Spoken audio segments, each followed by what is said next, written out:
Since we own our G63, we haven't actually driven it. Well, I haven't, because Mr.PPOV obviously did the desert run in the G-Class, which now has over 5,000 kilometers just from the desert hunt. And we were literally just sitting in office looking at the car and like, oh, well, actually, maybe we should do a first drive. So welcome to the first drive of our brand new, well, new to us, G63 AMG, which looks absolutely stunning, covered in all the dust and sand. There will be an overlay right now of a sand trail, which you can actually see a bit there of the car literally leaving its parking spot. But I haven't driven a G-Class in a very, very long time. I think like 3-4 years or something. So it should be really fun to get back inside it and actually drive it. And it's our first proper shooting day with Nico. So let's see how he does. You can obviously rate it in the comments, which is going to be great fun.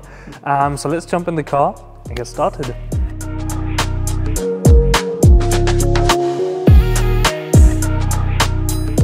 Alrighty, so now we are in the G63, driving in the rain, and as you can see, the windshield is absurdly dirty, but the rain already has like helped a lot, to be honest, because before we couldn't see anything. And as I just mentioned before, the car now has 5,510 kilometers. That literally was the trip to Spain and back. That's all from Desert Hunt, which is quite crazy. And after that, we're now driving for the very first time. And it feels so nice to be back in a G-Wagon. Seating position, everything on the interior is just built so super well, especially in this weather. I think it just kind of works perfectly with the vibe. But it's obviously, for us, a videographer. It's not just a videographer, it's a friend, you know, part of the Satin Crew family. So hi! Hi, what up? Okay, so what's your name? Hi, I'm Nico, and I'm the new videographer in the team, and yeah, usually I'm standing behind the camera, so I'm not feeling so confident in front of it, but yeah. Okay, so Nico was a bit worried about his English, but I have to say it sounds really good.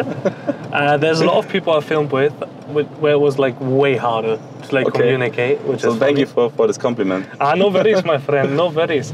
But yeah, so how do you find your first few weeks? So now, the first few weeks, they were amazing because, yeah, it's a totally new game, and cars, people like Alex and Luis. But I'm feeling confident in the team, and I'm proud to say that I'm now part of it, and I'm honestly quite excited for what's coming up, and yeah. Should be cool, should be cool. But the most important question everyone's gonna ask, how is it to work with Luis? Because you know... Oh my god. Yeah, oh my it's god. a hard one. I don't want to talk about this. Okay, that's fine. Okay. All right, totally fine. But just leave it there, okay? Please, thank you. But the actual question, which everyone is gonna ask, I don't know if it's okay for you to speak about it. Yeah. What do you drive? I'm driving an Audi TTS, the 8J one? 8J, I think. 8J? Mm-hmm. Yeah, that's my private car, and I like it quite a lot. Alrighty, thank you so much, Nico. Back to the G-Wagon now. So as you can see, we are rolling, and to be honest, nothing has really changed from the previous one we had. It literally feels exactly the same. It's very bumpy on bumpy roads, which is kind of odd.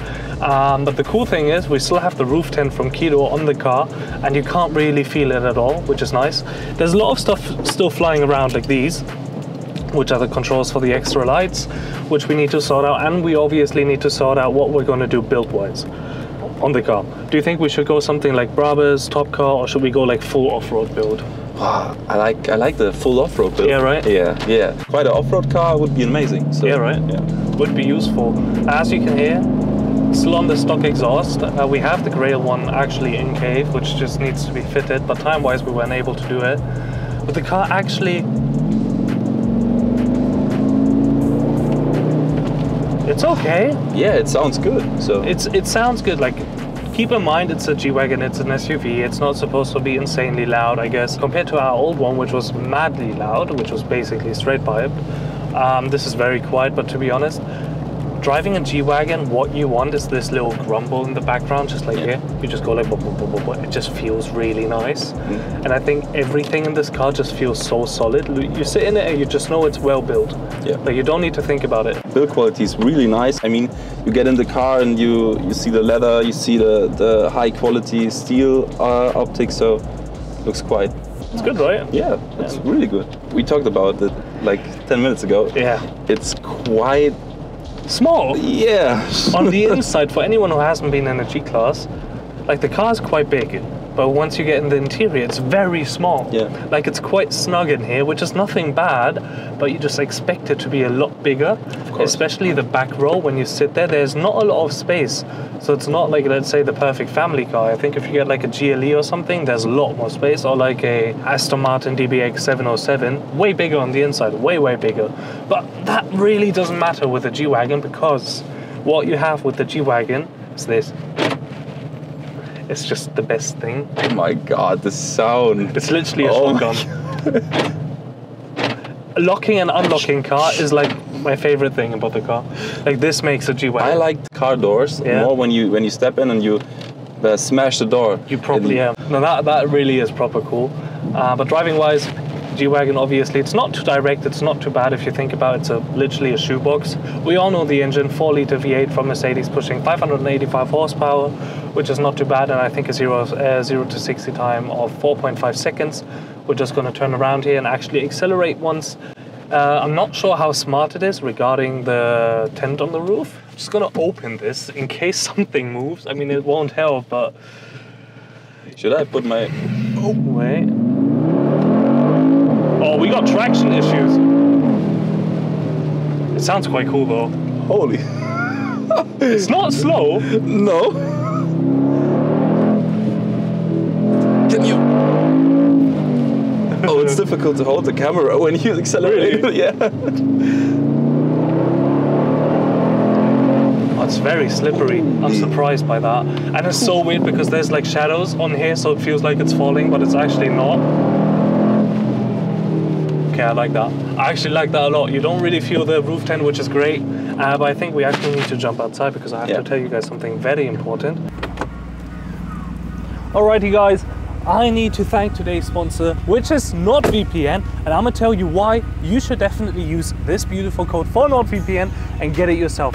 Obviously, sometimes you're in a situation in a foreign country or something like that, you want to watch your TV show, you can't because it's restricted by region. With NordVPN, as we can see right here, you can select any country of your choice, connect to it, and basically your phone thinks you are in that region.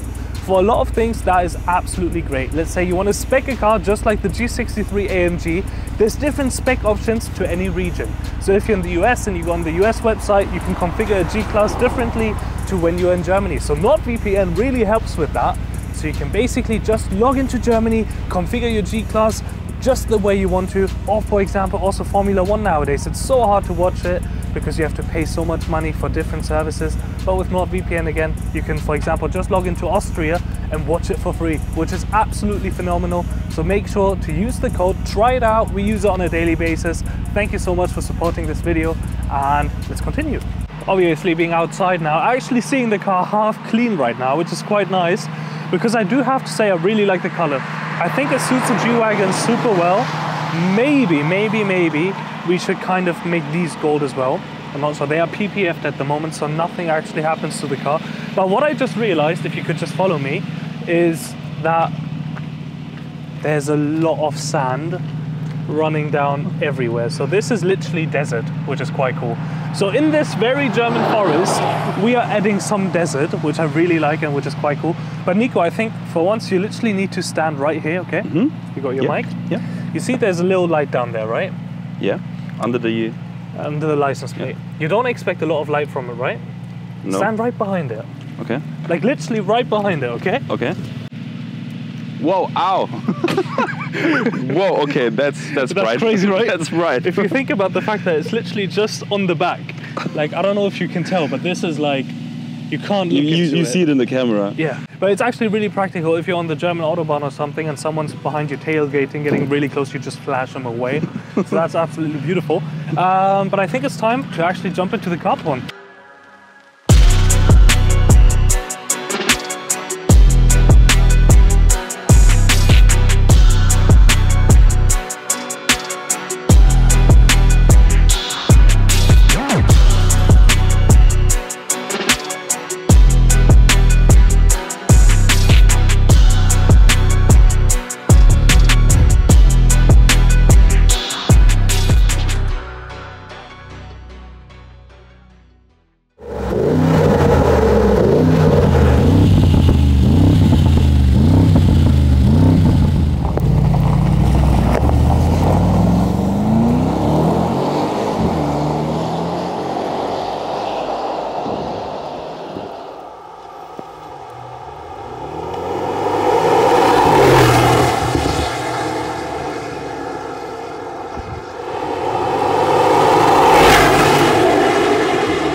So those were the flybys of the G63 AMG, and I guess they were not loud, right?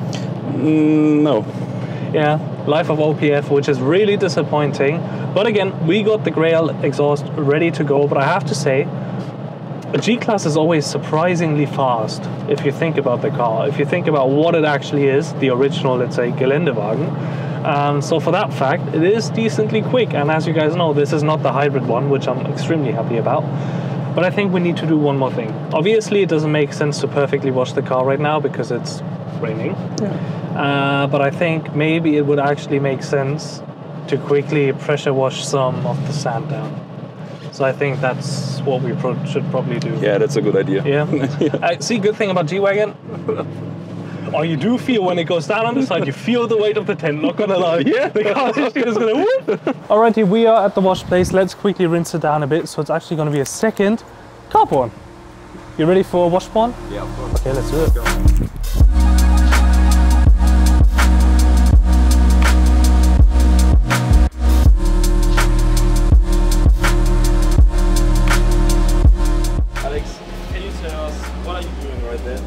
I'm washing with the brush because Nico told me to. No, wait.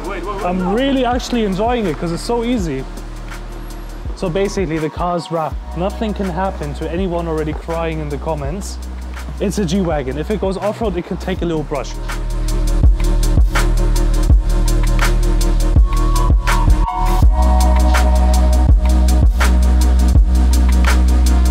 Okay, the car is a little bit cleaner, but for sure I'm gonna bring it to Glanzwelt to get everything sorted. But can we just talk about the fact how glowy the color is? It looks so insanely good, especially with the fly. Okay, the fly's gone. And obviously the broken part. But the repaired parts should be here this week, I think. So I think we should bring it to Glanzwelt, get it completely detailed, inside, outside, everything, and then add the new bumper onto it. But now it's time to hit the cave. It's better than before, but it's definitely not perfect again. But yeah, got the G-Class back. First drive done, absolutely love the car. Can't wait for more. Oh, Jesus Christ. You can literally see how there's still sand in everything. But the issue is because it's obviously a brushed wrap, there's a bit of a texture in there, so it's really easy for the sand to stay in it. Well, that's not great. Manu Glanzwelt is going to have a lot of fun with that. So yeah, thank you so much for watching. Make sure to like, share, subscribe, and we'll see each other next time. Take care. Bye-bye.